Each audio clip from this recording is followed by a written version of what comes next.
Hey everyone, Mark Versen, Chief Development Officer at Lutheran Family Services. Hope everyone's doing well and tuning in to Connected Through COVID-19. Appreciate you joining Cousin Eddie, myself, Clark Griswold over on the side with Joel Stoltenow, and Lady from Lady and the Tramp with Julie Fisher-Erickson. As you saw one of our previous posts during Spirit Week, when we were dressed up in pajamas and leather hats with Brad Negretti, today is Spirit Friday at LFS, and we're dressed up as movie characters. And so we're, again, trying to continue to have a little bit of fun during these unprecedented times to make sure that we're in the lighthearted mood and the right mindset to be able to serve our clients. And so we're going to continue the Connecting Through COVID-19 today. And so with that, I'm going to turn it over to Joel, and we'll dive right in. Yeah, Cousin Eddie, I know you were excited for my annual bonus. As you said, that's the gift that keeps on giving. But my jerk of a boss, this was my bonus. He got me a Jelly of the Month Club gift. Julie, can you imagine such a way to be treated? I don't know. I don't know. Lady might like some of that jelly. Okay. All right. Well, this is fun, Mark. You're right, and we gotta do some things differently, and one of them is to liven up a little bit with some outfits. But Julie, it's a pleasure to have you on. I'm going to take you seriously, even though you have dog ears, and I know you from the office, and you are very serious at what you do. I thought today we talked a little bit past, present, future. So let's just say what everyone in Lincoln knows. You've been around a long time. You've seen a lot of change. You've seen a lot of growth. You've seen a lot of people served at LFS. Go ahead and give us your title, how long you've been with the agency, and kind of some historical perspective. And good morning. Sure. Yes, definitely. Good morning. I'm the Senior Director of Behavioral Health. Sorry, it's got this allergy stuff going around. Must be cats coming around. Yeah, exactly. And so I have been with LFS for 19 years. And when we started in the Lincoln office, or when I started with the Lincoln office, we were much smaller. We only had maybe 3-4 full-time therapists at the most, and a couple of part-time therapists. We did primarily substance use services, a little bit of mental health services is where we started. And since I have been there, I've seen a lot of growth, as you mentioned, Joel. In 2012, the Community Mental Health Center decided to get out of the behavioral health business. So some of those services were put out for bid by the region, and we were granted that, and that really escalated our footprint in Lincoln. And so with that being said, we have been able to take on a community support program, which is doing community-based services for those who need, who have a severe and persistent mental illness, who need help getting set up with services such as employment, or maybe benefits, things like that, Medicaid, help getting to doctor's appointment, maybe establishing a doctor or mental health services. So that is one of the things that we do now. Medication management for us is psychiatric medication management. So for those who may have high levels of depression or anxiety, or maybe hear voices or something, who need medication to help them manage and manage those symptoms, that would be one of the things that they're doing in our medication management services. And we do have APRNs on board and a PA who see those clients.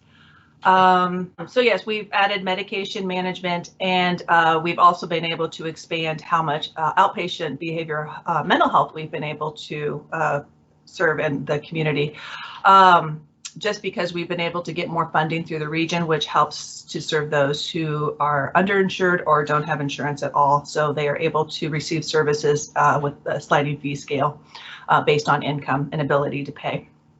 So that's been something that has really taken off for us, and we have grown to 12 full-time therapists. We have about 11 community support workers. We have 3 providers in our med management program. So yeah, a lot going on there. We've moved into a newer building. We moved into that building in about 2016. And so many of you may see us on O Street, right there, around 23rd and O Street. So yeah, that's where we're at right now. Well, that's just in our behavioral health. We've also talked to people in our refugee services in our children's services. So, Yeah. it is definitely true and appropriate to pause and give some of that broad stroke of how the agency has changed. And, our hope as always is that we're changing in the ways the community needs us to change, right? So tell us a little more, okay, currently, what do we have going on, or what is the telecommuting process opening up for new doors? Is it causing obstacles, or where are we as an agency kind of responding to this new normal? Yeah, no, definitely. Well, what we have seen, and as I've talked to our staff about how we had been already teeing up to do some telehealth, but we were kind of getting around to it, and then COVID-19 happened, and suddenly we're in a crash course of you need to learn how to do telehealth, and you need to learn how to do it now. And so we took about a week to get everybody on board with that, but I think the outcomes have been just amazing. Everyone's kind of picked up on it. Most people, especially those that are a little more comfortable with technology, really grasped it, and they were able to help many of our clients get on there. We're able to see people for services through Zoom or the phone. So if they're not able to use Zoom, if they don't have access, those kind of things. So for the most part, we've been able to continue services with almost everyone. There have been a few hiccups along the way. We've had to get creative. We had to change our intake process, which now people can register for services through our website, which our support staff love. But there's some people that may not have access to those things. So we've had to do a few little workarounds for that. But I think for the most part, that's working out well. One of the things that, surprising, maybe not surprising, but our med management program, we're seeing a decrease in no-show rates. We've had one of our best weeks ever of people making it to their appointments. We had a record high of appointments attended on telehealth. So I think we're seeing some success there, and better access for those who need those services. So that's definitely a plus. And moving forward, I know we're working on surveying our clients, and some are on board with the telehealth and want to continue it. I think the most, what we're hearing most back from clients is they like the mixture of both. I think there are some that still prefer to be seen in person, but like to have the option of, if there's transportation issues or they just don't feel like getting out that day, they can use telehealth. So, and out in our rural areas, I also work out in our North Platte and Lexington offices, and I just see so many possibilities with using telehealth. I mean, we've had some clients who just couldn't stick with services because they were traveling an hour to 2 hours to do, an hour session or, a group 3 times a week. So having this as another option to receive services, I think is really going to open up some doors there. Great stuff, and that's why it's good to have you on. You have that higher level view of different locations and different services, and those numbers that's really encouraging. I think you're right. There's something, I'm obviously comfortable in my own home, and so there's a mixture of that, and hopefully we're always serving clients. So last one, I talked past, present, future. Talk to me about some of the future opportunities. I know we received a big funding. Ccbhc Grant. Yeah. I know we received a big grant recently, and we've been talking about the acronyms so much I kind of paused there. But the Ccbhc Grant, talk to me about how that's going to impact our future. Well, the Ccbhc stands for Certified Community Behavioral Health Clinic. We were awarded that. We just found that out the end of April, and it went into effect May 1st. So we're gearing up for that. Yes, we were awarded that, and another agency in Lincoln was also given that. So we're actually going to work together with them of how we roll this out. But it is roughly $2 million a year for the next 2 years to be able to reach out to more to provide those behavioral health services. So we're very excited about that. We definitely see this as an opportunity to provide for those who are most vulnerable and need us. I think there's also things to keep in mind, that the stigma around behavioral health and who needs it and who doesn't. And sometimes we have this mentality, or there's perception of, I've heard back when I would see clients many years ago, that I had more than one person come into my office who was reluctant to come in there, and they were like, well, I'm not crazy. And I'm like, oh, okay, because I think in their mind, those who went to see a shrink or a psychiatrist or whatever, name or however they were presented on TV was the person that heard voices or the person that, went out of the house in their underwear in the middle of winter, just some of those perceptions that we see. And so I think we've come a long ways in the 19 years that I've been doing this of just getting information out there and what behavioral health is and who needs it. And it's not just that person. Yes, the person who has those symptoms would need to see somebody, but just if you're struggling, I mean, especially now, if you're seeing a higher level of anxiety or you're just really depressed and you just struggle to get out of bed or function during the day, or you just find that, you're more irritable than normal and you're snapping at your kids a little bit more often, or, you're just not in a good headspace. Those are times, go talk to someone. They can help you work through some ways to cope with that and to manage that and to work through some of those issues. So hopefully we can continue to work to get that out there too, and what actually behavioral health is and mental health and, the substance use counseling too that we offer. Julie, thank you for that. I mean, there's a lot you talked about, but you say it concisely and you give our viewers a kind of a behind the scenes look and really get some much needed information. So I very much appreciate your time.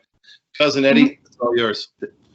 Yeah, thank you, Lady and Clark for the entertainment today, but also just for shedding some more light on the great work that we're doing in Lincoln, but across the state as well, and for your continued leadership within LFS, Julie. It's phenomenal. So thanks for joining us today. I think it's kind of funny that you mentioned it, going out in the winter in your underwear, and yet I'm dressed as Cousin Eddie in a robe and prepared to go out in the cold, but. It is something that I'm glad that we can still try to have some fun during these times, because there are a lot of people that are facing exactly what you just listed, of if there's struggles to get out of bed, or if you are being a little bit more snippy to your kids or your spouse, or you don't want to engage on FaceTime with a friend or whatnot if you're living alone. And there's just ways for us to be able to help try to help overcome some of that and talk through it. So again, I really appreciate you jumping on to share your insights there. For everyone out there that is watching, I hope you just enjoyed with us, and stay tuned. Next week is Dress to Impress, and so we'll be in a little different attire when we do one of these in next Friday. When we will be. I'll have to pull out the good old bow tie, Joel. Okay. I haven't worn those in a while, but. Given a little bit more notice on this, I could have gone as a squirrel, and really tied into the whole, national anthem theme here. or the cat, because if the cat had 9 lives, he just wasted them all, right? But for everyone out there, if you're still looking at ways to get involved with us, we are still looking for volunteers across the state. We had our first request for a community cares packages in North Platte, where Julie also works out of as well. And so looking for volunteers in our greater rural and western Nebraska as well, to assist in getting clients the support that they need during this time. So please do reach out. We've gotten to about 75 volunteers right now in the last couple of weeks, have impacted over 450 individuals, which is phenomenal. And we have more to go. And so with that, we also have the opportunity to support financially if you're not comfortable or able to volunteer with your time. So visit www.lfs.org/donate and make a gift today. And if not, please just continue to share these videos. So someone that may need to hear from someone like Julie or some of our other staff members that are on the front lines of dealing with some of the behavioral health pandemic, if you will, someone may need to see that and know that there is some support out there. So please share these videos, like us on all of our different social media, so you continue to see what we're doing, all the good work we're doing too. So with that, Lady, Clark, Cousin Eddie signing off. Everyone, stay safe and healthy, my friends. Bye.